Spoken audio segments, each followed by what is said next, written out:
Muy buenas noches, hermanos, hermanas, pastor, pastora. En esta oportunidad vamos a hablar de John Hus, empezando por su información personal. Hus fue un sacerdote, filósofo y teólogo checo que vivió entre 1370 y 1415.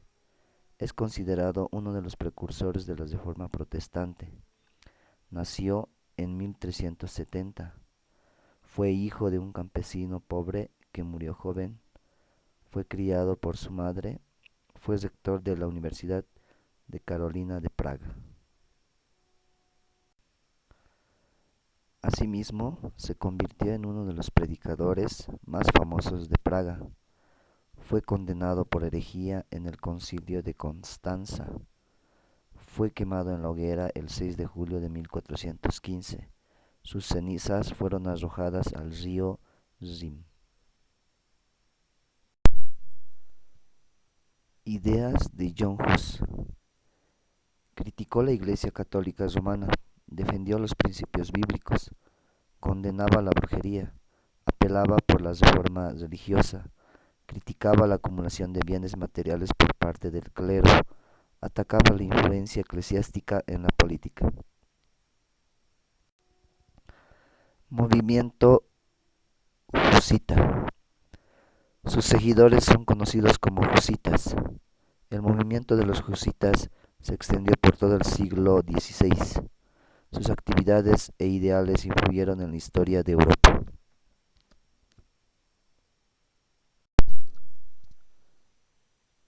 Formación.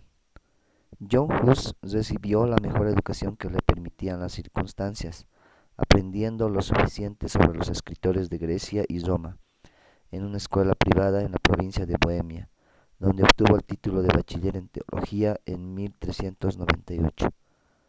Se le aceptó en la Universidad de Praga por caridad, es decir, se le permitió estudiar en esa universidad, aunque no tenía el dinero para costear los estudios. Pronto dio pruebas de su capacidad intelectual y se destacó por su diligencia y aplicación al estudio. Fue maestro en artes en 1396 y continuó especializándose en teología al tiempo que enseñaba filosofía.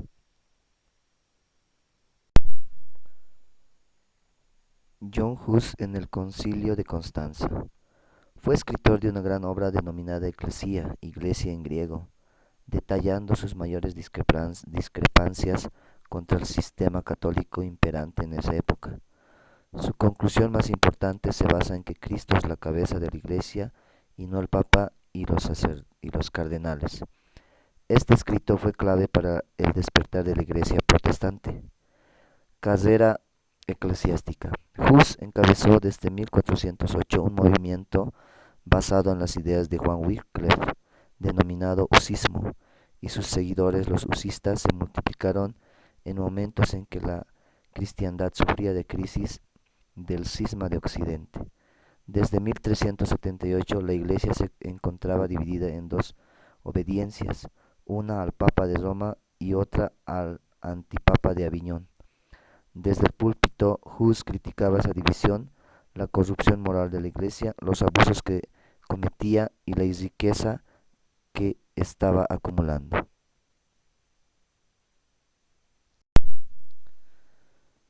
En este contexto, Hus fue nombrado en 1409 rector de la Universidad de Praga. A la luz de las doctrinas de Wycliffe, quería que la Iglesia católica fuera pobre, porque todo lo que hiciera estuviera claramente basado en el Evangelio. Además, criticaba la venta de indulgencias. Le decía a todo el pueblo que debía desobedecer a la Iglesia porque era evidente que los sacerdotes vivían en el pecado. También pretendía que se prohibieran los bailes. Participó en los grupos que se surgieron en la escuela de predicadores de Milik de Cromeris, que deseaban volver a la pureza de los primeros años del cristianismo y se oponían a los grandes dirigentes de la Iglesia. Contra el papado. Hasta este momento, Hus no había ido tan lejos. La cuestión se agravó cuando desarrolló su posición respecto al papado. Hus planteaba que la verdadera Iglesia era invisible y que todos los que pertenecen a la Iglesia son sus miembros. La Iglesia romana tiene un rol eminente, pero no es la verdadera Iglesia de Cristo, ya que enseñaba que solo Cristo era la cabeza de la Iglesia. Predicaba que Jesucristo era la verdadera piedra y no Pedro, y decía que el Papa, con su corrupción y sus muchos pecados y errores que enseñaba a las personas, era la encarnación del Anticristo. Las críticas de Hus se dirigen principalmente al antipapa Juan XXIII, sucesor de Alejandro V, a quien el rey de Bohemia había dado su obediencia. Para financiar la guerra contra Ladislao, Juan XXIII promulgó la predicación de las indulgencias en Bohemia. La manifestación pública de Hus causó el recelo de los predicadores enviados por el antipapa, que se debía más que todo que a aquellos que solo les interesaba el dinero y poco explicar el bien el significado de las indulgencias a los fieles. Por las calles de la ciudad se llevaron en procesión dos imágenes, una del Papa vestido con hábitos pontificales riquísimos y otra de Jesucristo con vestidos pobres y cargando una cruz. A tres de los manifestantes se les ejecutó por meterse contra los predicadores de Juan XXIII, y los bohemios los veneraron como mártires, mientras que Hus fue excomulgado por el cardenal Stefaneschi. El 24 de marzo de 1415, Hus fue trasladado a la Torre de los Descalzos y más tarde encarcelado en la torre del Palacio Episcopal en Gottlieben, actualmente Suecia. El 4 de mayo, el concilio condenó a Wycliffe y su doctrina al título de póstumo. El 5 de junio de 1415 se llevó a Hus al convento de los franciscanos, donde pasó las últimas semanas de vida. Del 5 al 8 de junio de 1415 fue sometido a interrogatorio en el refectorio del convento. El concilio le exigía que se retractara y abjurara públicamente de su doctrina. Hus se negó a retractarse algunas de las doctrinas de Wycliffe y se mantuvo firme hasta finales de junio. En la Asamblea General del Concilio, celebrada a la mañana del 6 de julio de 1415, fue condenado por herejía, degradado al rango sacerdotal y abandonado en manos del brazo secular. El emperador le acusó de traición y le condenó a morir en la hoguera, ejecutándose la sentencia ese mismo día. En dicha asamblea estaban presentes como representantes del poder secular el emperador Segismundo, Federico de Hohenlohen, Luis III del Palatinado y un magnate húngaro. Como representantes del poder eclesiástico dieron su voto al obispo cardenal de Ostia, el obispo de Lodi, el obispo de Concordia y el arzobispo de Milán. Como el Papa Gregorio había indicado antes, la condena se hizo sin participación papal. Hus fue entregado al poder secular, que lo llevó fuera del casco de la ciudad. La hoguera se había instalado en el lugar llamado Brunn, entre la muralla y el foso. La orden de prender fuego a la hoguera en la que se hallaban Hus y sus escritos, la dio el conde palatino Luis en nombre del emperador.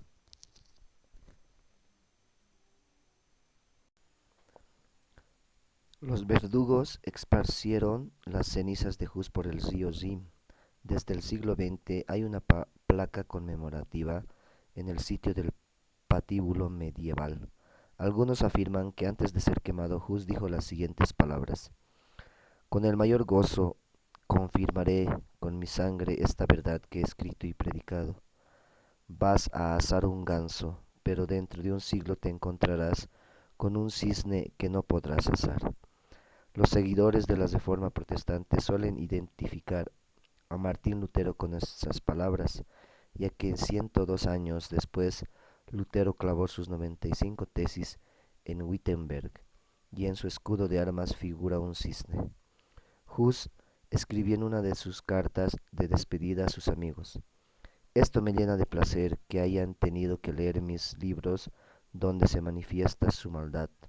También sé que han leído mis libros con más interés que las sagradas escrituras, porque querían encontrar en ellos sus falsas doctrinas. Nota: Los escritos de John Hus fueron quemados con él en la hoguera, pero bien vale la pena considerarlo como un verdadero y fiel divulgador de la sana doctrina, por su testimonio y su fe.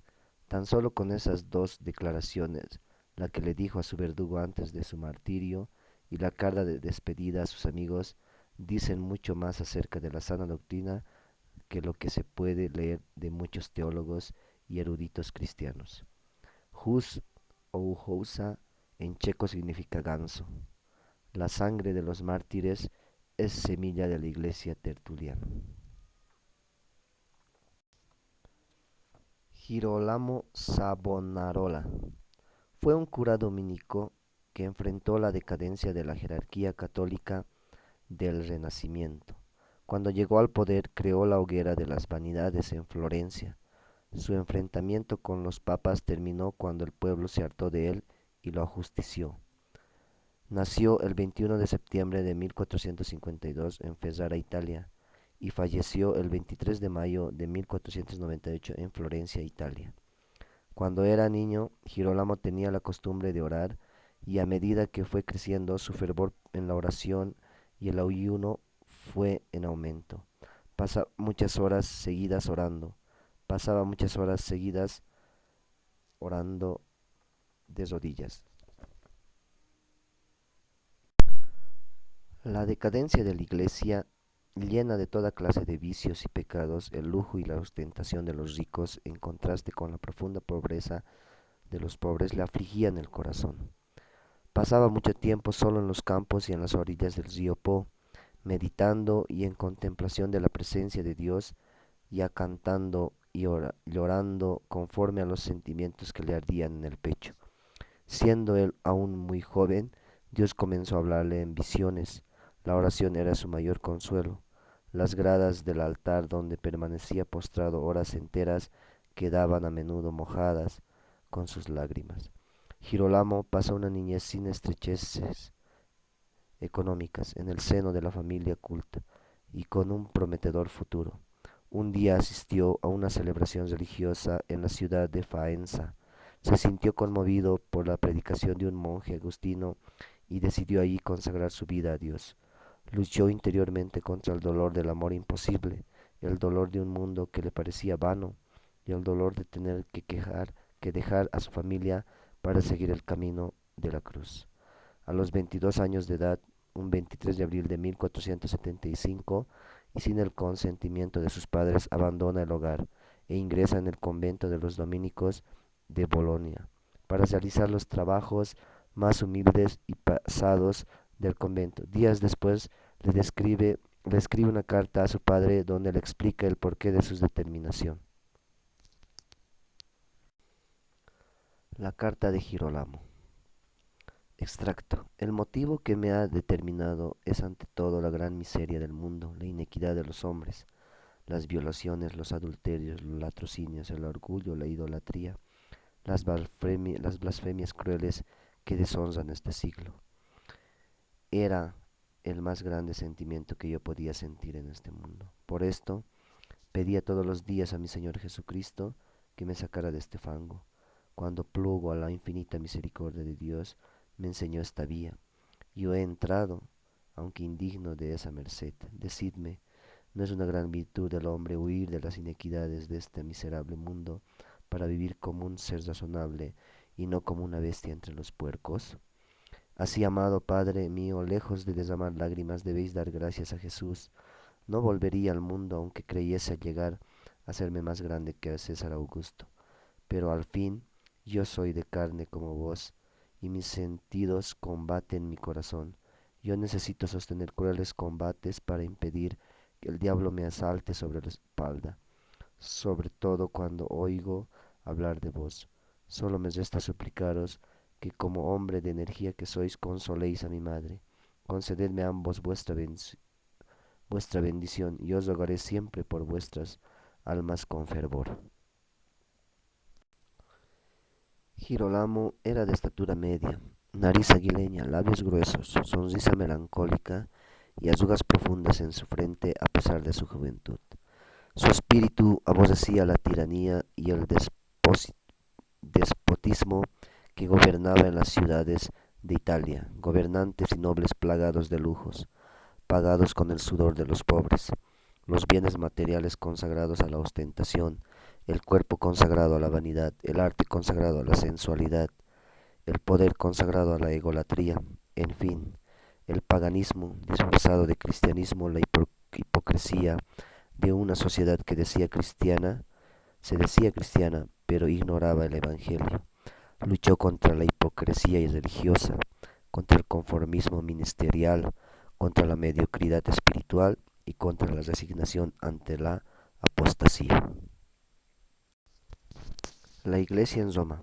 Mientras la Iglesia de Roma se debatía entre ser gobernada por una monarquía papal o una oligarquía de cardenales, Savonarola se dedicaba al estudio de la lógica, la filosofía de Platón y luego Aristóteles, pero con lo que realmente se apasionaba es con los escritos del célebre Santo Tomás de Aquino y con el estudio de las escrituras, de las cuales llega a tener un gran conocimiento y dominio de los pasajes bíblicos.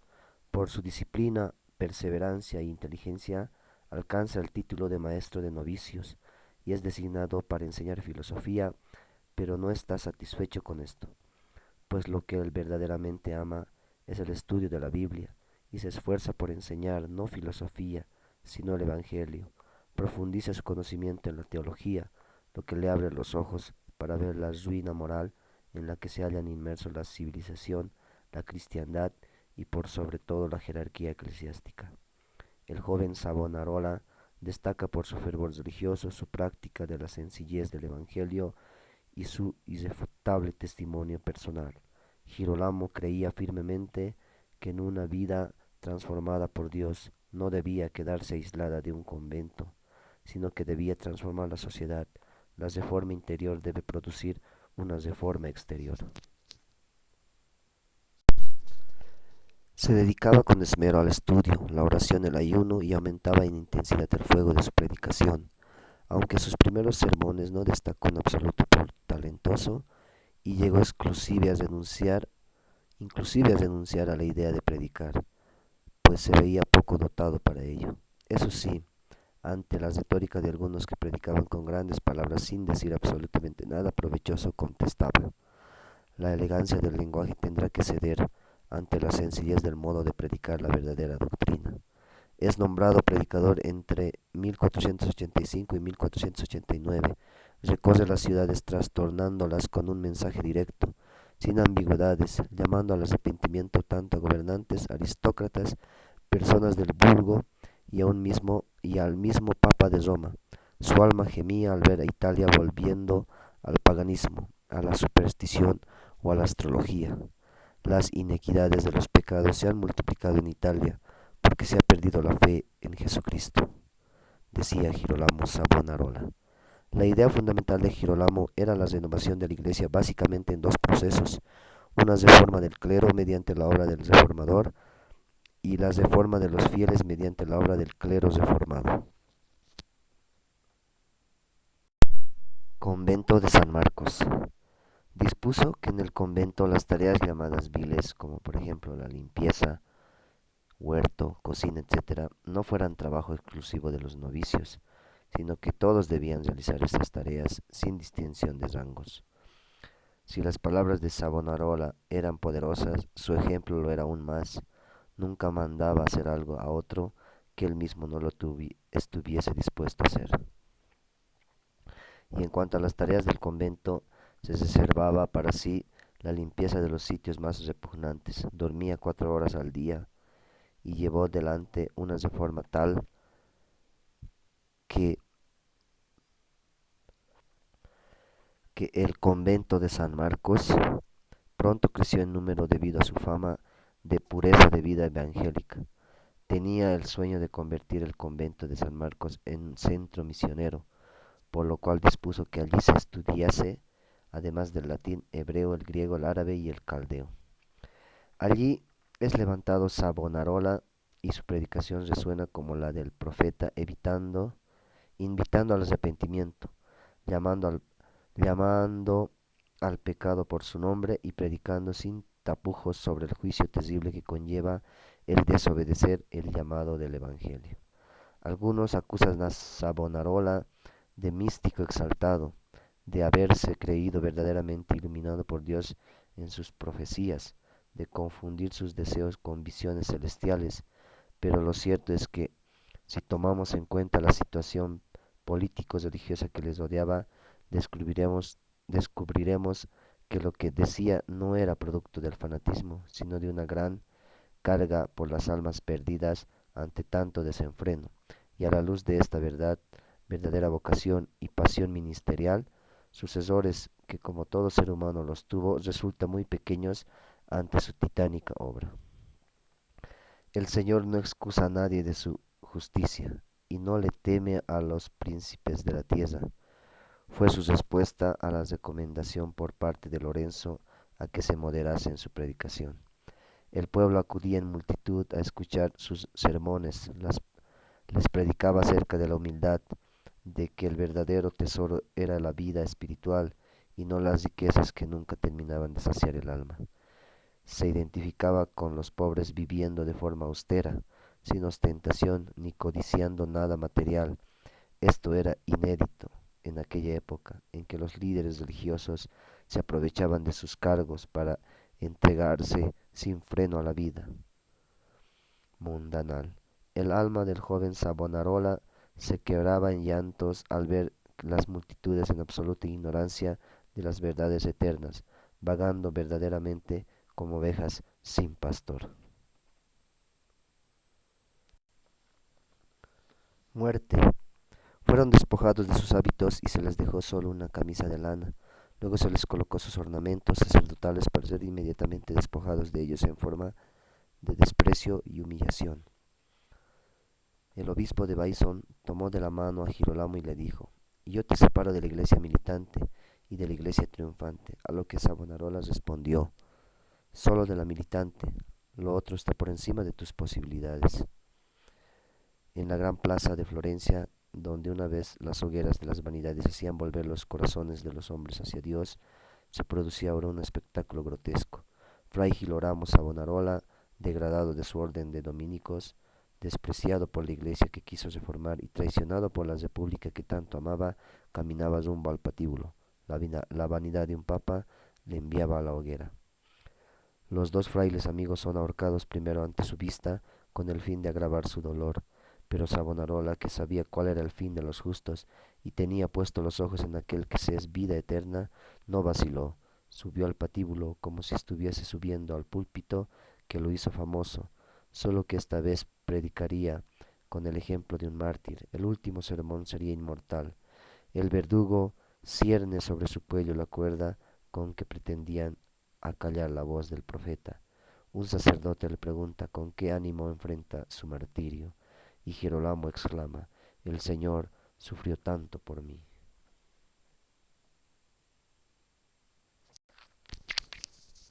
Luego de estrangulados, sus cuerpos son quemados hasta ser reducidos a cenizas, y esas cenizas son arrojadas al río Arno para impedir que sus seguidores las venerasen.